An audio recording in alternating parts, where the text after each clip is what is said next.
ఐటీలో ఎంట్రీ కావాలా? Training software engineer గా అజా కోడింగ్ ట్యూటర్ లో 2 వీక్స్ ట్రయల్ పీరియడ్ లో వెంటనే చేరండి. మస్కులర్ డిస్ట్రోఫీతో బాధపడుతున్న కుమారుడికి ఏకంగా జపాన్లో పెళ్లి చేసి నటుడు నెపోలియన్ చాలా కాలం తర్వాత వార్తల్లో వ్యక్తయ్యాడు. ఆ మొత్తం పెళ్లి ఖర్చు అటు ఇటుగా 100 కోట్లు ఉంటుందన్నది తెలిసి అందరూ ఆశ్చర్యంలో మునిగిపోతున్నారు. ఇంత ఖర్చు పెట్టాడంటే నెపోలియన్ ఎంత సంపాదించాడేంటి అంటున్నారు నెటిజన్లు.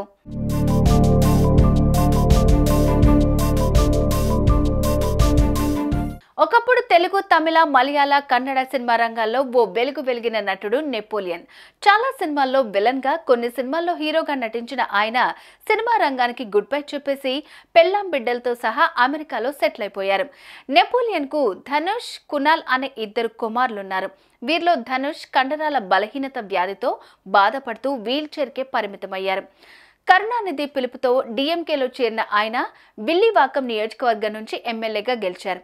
ఆ తర్వాత ఎంపీ అయ్యారు. కొంతకాలం కేంద్ర మంత్రిగా కూడా పనిచేశారు. ఆ తర్వాత ఇండియా వదిలేసి అమెరికాలో సెటిల్ అయిపోయారు.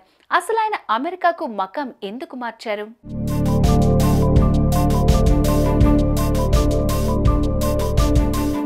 మనం ఇందాక చెప్పుకున్నట్లుగా నెపోలియన్ పెద్ద కొడుకు ధనుష్ కు చిన్నతనం నుంచే కండరాల బలహీనత వ్యాధి ఉంది. అప్పటి నుంచి ఆయనకు అమెరికాలోనే వైద్యం జరుగుతోంది. చికిత్స కోసం తరచూ అమెరికాకు వెళ్లాల్సి వచ్చేది. దీంతో కన్నబిడ్డ కోసం నెపోలియన్ అమెరికాలోనే ఓ ఇల్లు కొనేశాడు. అక్కడే స్థిరపడిపోయాడు. అక్కడ ఊరికే ఉండకుండా ఓ ఐటీ కంపెనీ పెట్టాడు. ఆ కంపెనీలో 10,000 మంది పనిచేస్తున్నారు. తన కంపెనీలో 190% భారతీయులకే అవకాశం ఇచ్చారు నెపోలియన్. సినిమా ఇండస్ట్రీలో తనతో కలిసి పనిచేసిన సినిమా కార్మికుల బిడ్డలను ప్రత్యేకంగా గుర్తించి వారికి తన కంపెనీలో అవకాశం కల్పించి ఓ మనసున్న మనిషిగా పేరు పడ్డారు నెపోలియన్.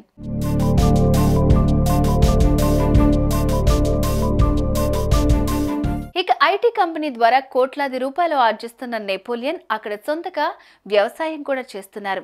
అందుకోసం 3,000 ఎకరాల భూమిని కొనుగోలు చేశాడు. పశువుల పెంపకం, కూరగాయల తోటల పెంపకంతో బాగానే డబ్బు గడేస్తున్నాడు.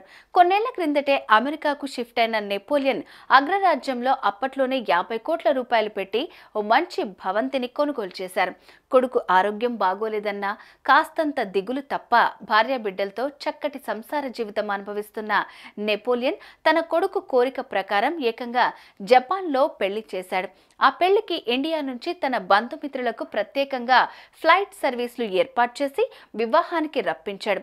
మొత్తం మీద ఆ పెళ్లికి 100 కోట్ల దాకా ఖర్చు పెట్టిన ఈ ఎక్స్ విలన్ కమ్ హీరో అటు ఇటుగా 1,000 కోట్ల రూపాయల సంపాదనకు వారసుడిగా మారాడని తెలుస్తోంది. ఎంత సంపాదించినా మూలాలు మరవకపోవటం నెపోలియన్ స్పెషాలిటీగా అతని బంధుమిత్రులు చెప్పడం విశేషం.